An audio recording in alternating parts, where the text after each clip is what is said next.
ay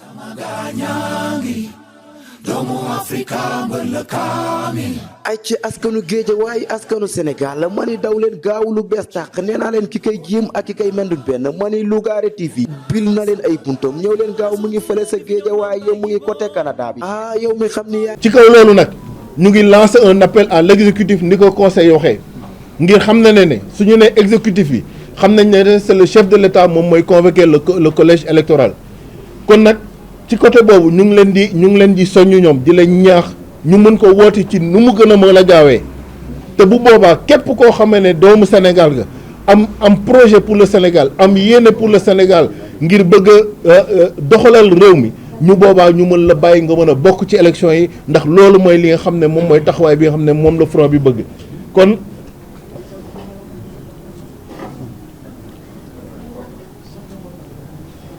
kon ci kaw loolu nag ñu ngi lancé waat un dernier appel au chef de l'État maanaam mu mën a taxawal concertation yooyu ci nu mu gën a gaawee ñëpp ñu mën cee bokk yéen seen bopp ngeen mën ci joxe seen xalaat ngir ñu mën a dem ci élection yoo xam ne c'est des élections inclusives ngir ëllëgu Sénégal wasalaamaaleykum wa rahmatullah.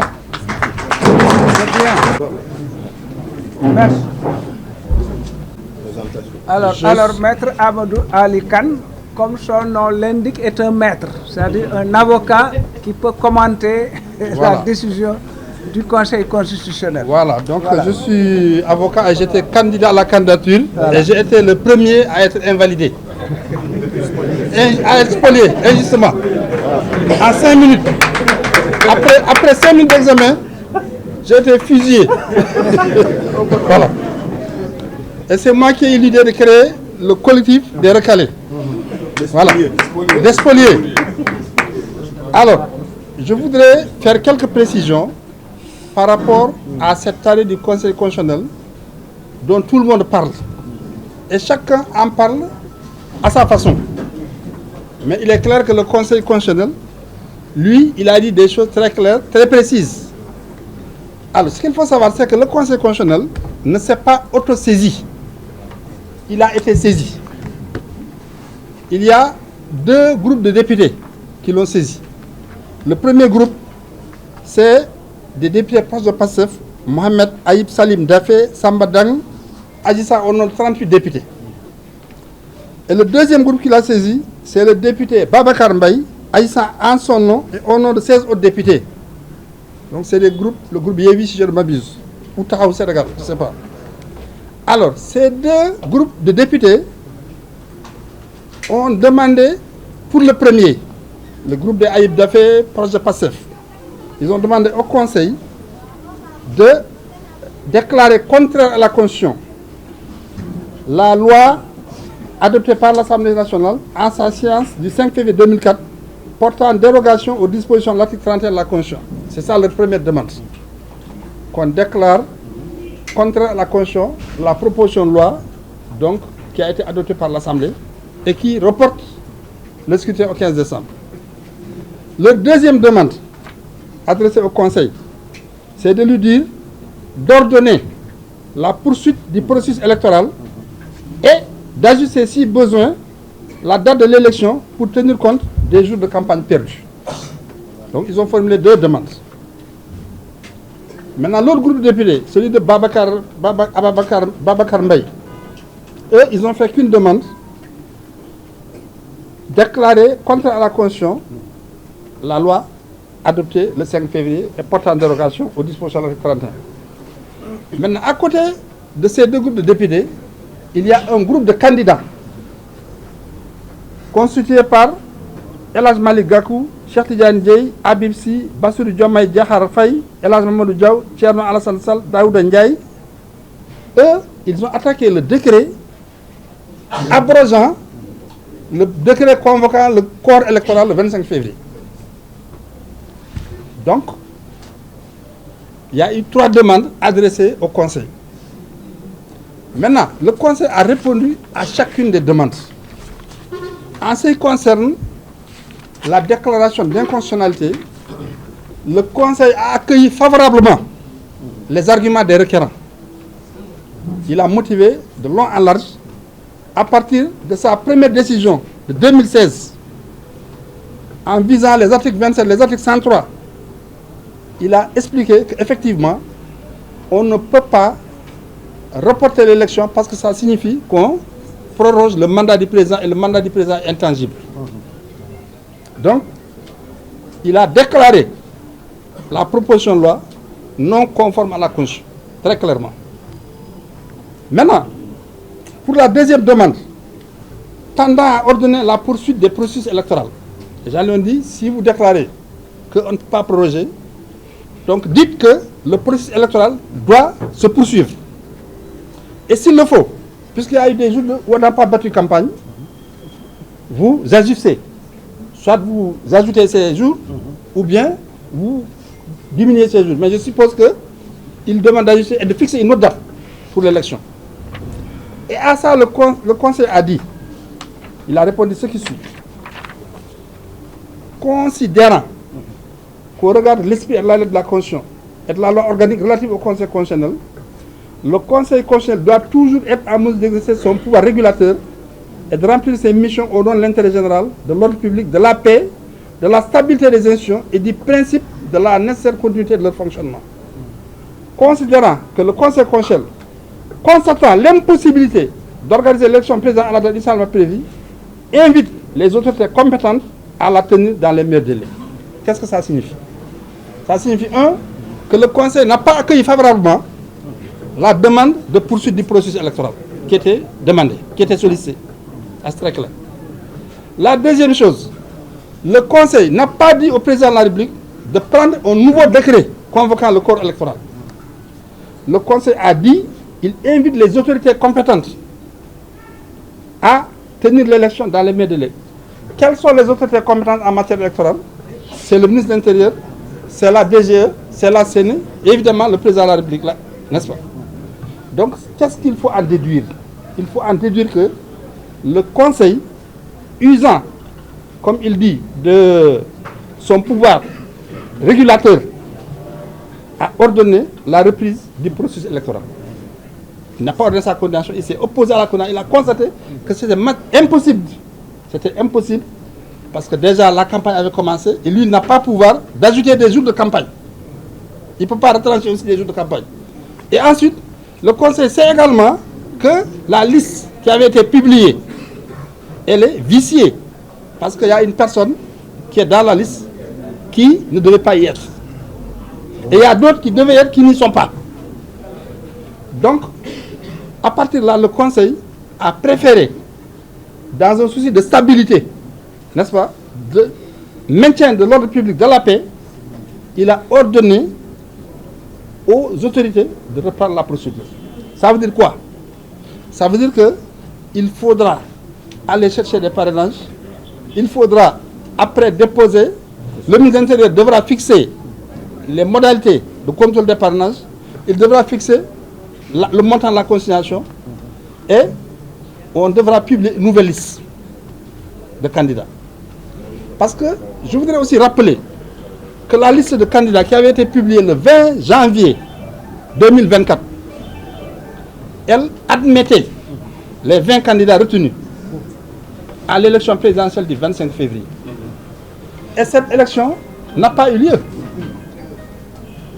Alors, par conséquent, cette décision, elle est devenue caduque, elle est devenue sans objet. Parce que l'élection n'a plus lieu le 25 février 2024.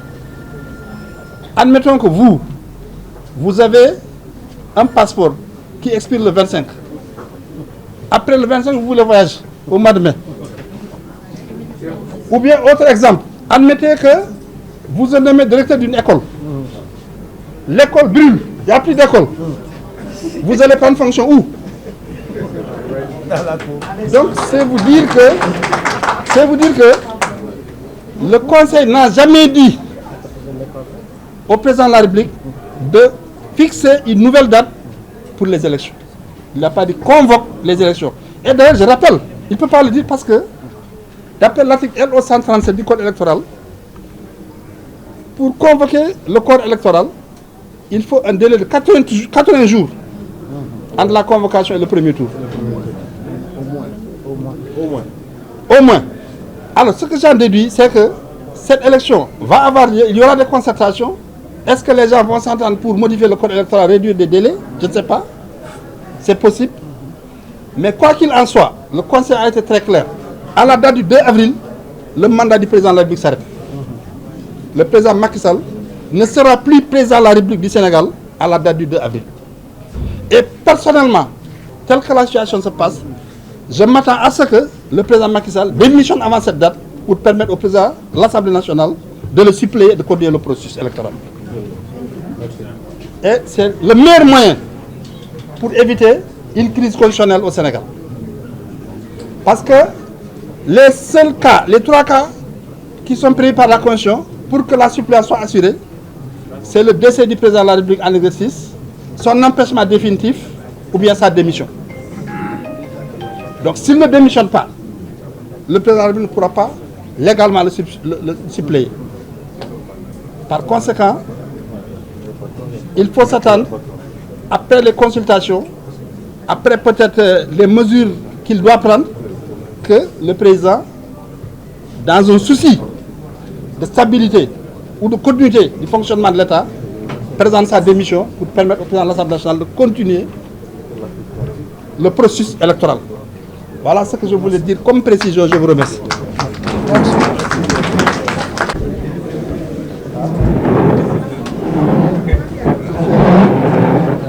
Parce que il y a eu beaucoup d'interventions. On ne souhaitait même pas en faire une parce que, comme disait l'autre, ce qui a été dit est dit.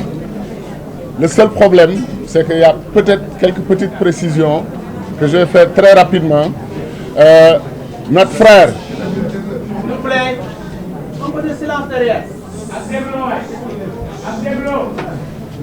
Notre frère, maître Amadou Eliman Kane, c'est bien. Ah, notre frère, je le connais depuis 20 et quelques années, donc notre frère Amadou Ali Kane a bien précisé une chose que vous devez noter. Il a dit, moi personnellement, vers la fin, sur la question de comment on va régler le problème du 2 avril, il a dit, moi personnellement, je pense que c'est mieux que le président de la République démissionne, qu'on fasse ceci, qu'on fasse cela. Il a fait des propositions. Nous sommes dans un front démocratique.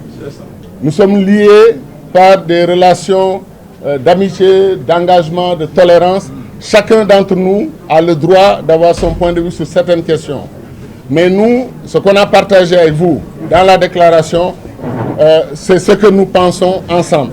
Maintenant, certains d'entre nous pensent que la question du 2 avril devrait faire l'objet d'un point important lors de la concertation nationale et les gens s'entendront sur comment gérer ces questions-là.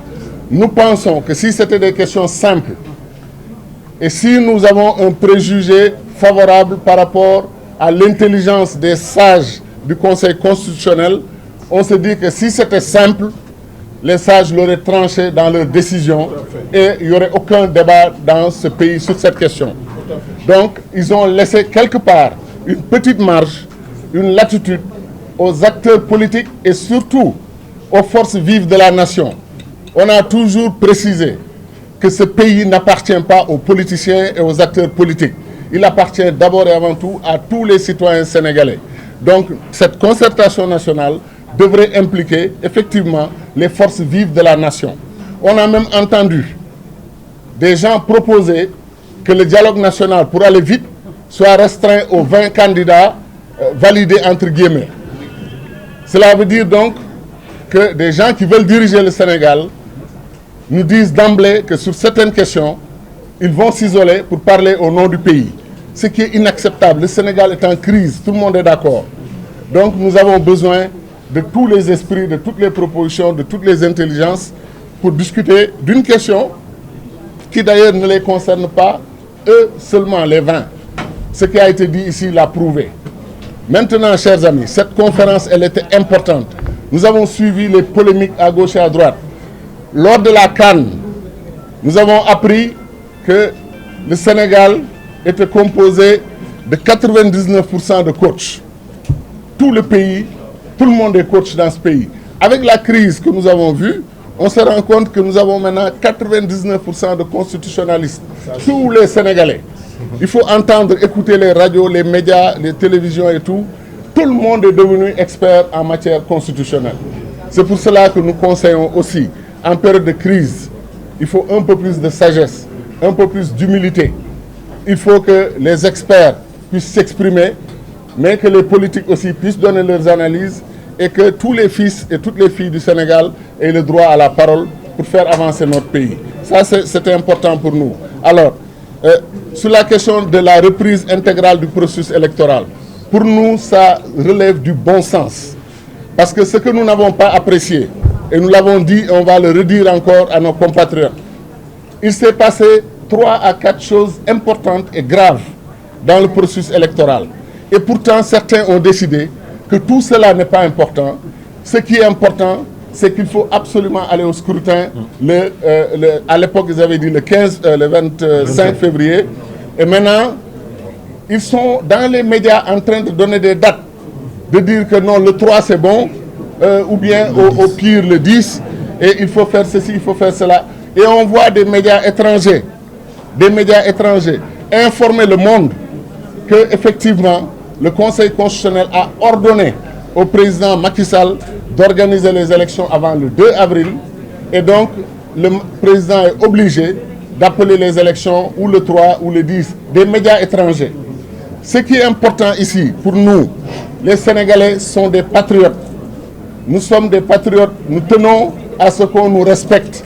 Ce ne sont pas des médias étrangers qui vont venir prendre la parole pour nous dire comment organiser l'élection présidentielle chez nous. Ils nous ont prouvé leurs limites historiques, les soi-disant grandes démocraties, en se battant chez eux, dans le Congrès, en appelant les forces de défense et de sécurité pour permettre à leur pays d'élire son président de la République, c'est-à-dire de décompter les votes des uns et des autres. Et ce sont ces mêmes personnes qui nous font des injonctions, qui disent pourquoi les forces de défense et de sécurité du Sénégal sont entrées à l'Assemblée nationale. Mais qu'ils nous règlent d'abord le problème de leurs forces de défense et de sécurité au Congrès, et ensuite ils viendront nous donner des conseils de leur expérience, comment ils ont géré leurs forces de défense et de sécurité. J'en appelle à la fierté des Sénégalais, qu'on arrête de nous donner des leçons, qu'on arrête de nous expliquer comment fonctionne la démocratie. Nous votons depuis 1848 dans ce pays. Nous sommes un pays expérimenté en matière électorale, en matière démocratique. Il faut que chacun d'entre nous hausse le menton, qu'on ait le menton haut. Nous ne sommes pas un petit peuple, nous ne sommes pas un petit pays. Qu'on arrête de nous donner des leçons, qu'on arrête à partir de Paris ou ailleurs d'essayer d'imprimer un cours politique dans notre pays. On voit comment parfois ces journalistes parlent avec passion. On sent que dans leur poitrine, ils sont engagés à régler les problèmes du Sénégal et dans une direction qui les intéresse. Et ça, il n'y a que notre prise de position commune, les acteurs des médias, les acteurs de la politique, les citoyens sénégalais.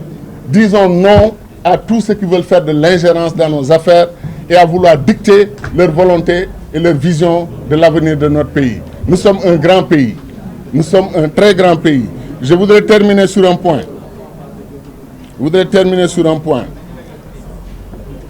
Nous, le Front, il faut aussi qu'on soit très clair sur une question. Ce n'est pas parce que nous avons été victimes d'injustice, nous l'avons dit et démontré. Ce n'est pas parce que nous avons noté que effectivement des juges ont été accusés en plein processus électoral. N'oubliez pas que c'est eux demain qui doivent proclamer le président de la République du Sénégal et prendre le serment du président ou de la présidente que nous aurons élu. Donc c'est important pour nous de respecter le Conseil constitutionnel, d'avoir une vision du Conseil constitutionnel comme composé de grandes personnalités sénégalaises, d'une grande intégrité, d'une grande moralité. C'est important pour nous tous. Si nous n'avons pas confiance en cette institution, notre état de droit s'effondre. Donc il est important de savoir que nous les respectons. Alors quand il y a des allégations par rapport au comportement, pas de tous d'ailleurs, de certains juges, mais nous avons le droit de penser que c'est tellement grave et important que cette question doit être réglée. Mais les gens qui sont pressés, qui sont dans un 100 mètres, qui veulent coûte que coûte arriver au point parce qu'ils sont à peu près sûrs qu'ils ont gagné les élections où tout est plié. Ces gens-là ne veulent pas entendre parler de comment on règle la question du Conseil constitutionnel. Comment on règle la question d'une liste de candidats, 20 qu'ils ont retenus, où il y a au moins une candidate qui est reconnue comme étant binationale. Et le Conseil constitutionnel ne se dédie pas. Le Conseil constitutionnel ne peut pas dire « j'avais fait une erreur, j'enlève cette personne, maintenant on a 19 ». Alors, les amis de notre frère Karim Wade ont dit « ah, si vous êtes trompé, vous avez enlevé une, s'il vous plaît, mettez Karim, donc on aura 20 maintenant ». Et donc le problème est réglé. On garde toujours les 20. Alors nous disons que cette justice-là, c'est la main divine qui a agi. Je vous jure que Dieu aime le Sénégal. Et Dieu n'aime pas l'injustice. Toutes les religions le disent. C'est pour ça qu'on a maintenant cette situation. Nous la prenons avec philosophie. Nous n'aimons pas que notre pays soit cité, qu'on nous pointe le doigt et tout, parce que nous n'avons que le Sénégal et nous aimons le Sénégal. Et toute la sous-région est dans des difficultés. Nous ne voulons pas précipiter notre pays dans les difficultés. Alors qu'on ne nous dise pas que parce qu'on veut être candidat, on est prêt à tout pour bloquer les élections. On n'a jamais appelé à la violence, on n'a jamais parlé de bloquer. S'il fallait nous sacrifier pour que le Sénégal reste debout, entier et uni, nous accepterions tous de signer et d'avancer. Le seul problème, c'est que le Sénégal fait face à beaucoup de défis. Le défi de la sécurité, le défi de la stabilité, le défi de la réconciliation nationale. Les fils et les filles du Sénégal veulent se parler et se réconcilier. Pardonner les uns les autres pour tout ce qui a été dit d'excessif, les pertes en vie humaine et tout. La crise est sérieuse, elle est grave. Alors, ceux qui ont des ambitions politiques folles, qui sont prêts à être président de la République le 2 avril, ces gens-là, nous leur demandons de se calmer, d'entrer dans le processus. Tout sera fait selon les règles.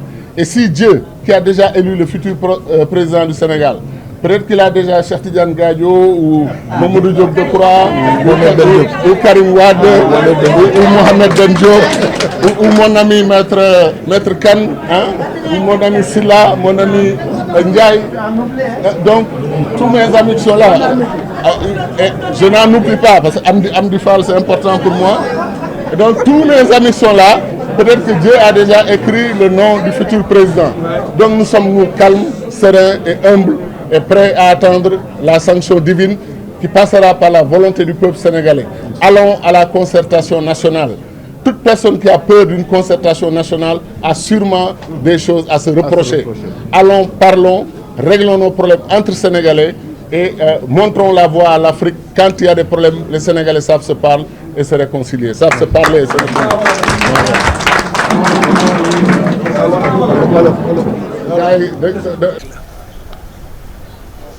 Conseil constitutionnel li mu wax dafa delloo lenge bi président de la République ne ko na ngeen seet date boo xam yéen autorité compétente date bu ñuy war a voter dans des délais dans les meilleurs délais loolu la wax dégg naa sax gaa yaa ngi werante luy meilleur délai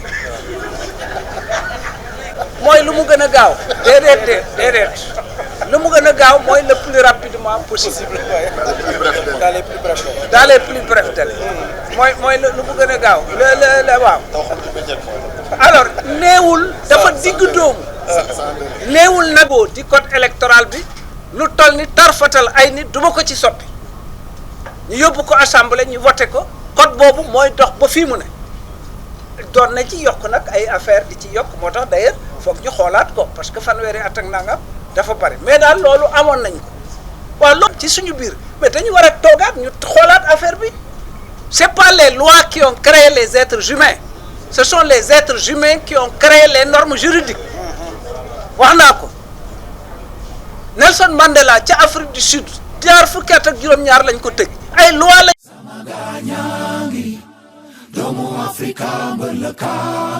ay ci askanu Géejawaay askanu Sénégal mani daw leen gaaw lu bees tàq nee naa leen ki koy jiim ak ki koy mendul benn mani Lougaré TV bil na leen ay buntam ñëw leen gaaw mu ngi fële sa Géejawaay mu ngi côté Canada bi yow mi xam ni yaa ngi Sénégal wala nga nekk bitim réew nga bëgg a xam lii riir si àdduna bi wala li koy lëmbee wala ko li koy salfaañe rawat na Sénégal gi ne xam ni jamono ji dëkk bi dafa salfaaño ba foo sànni mbaati mu takk dawal gaaw si Lougaré TV mani mën naa la kaa mayee demal ci 3W www.lougartv.sn.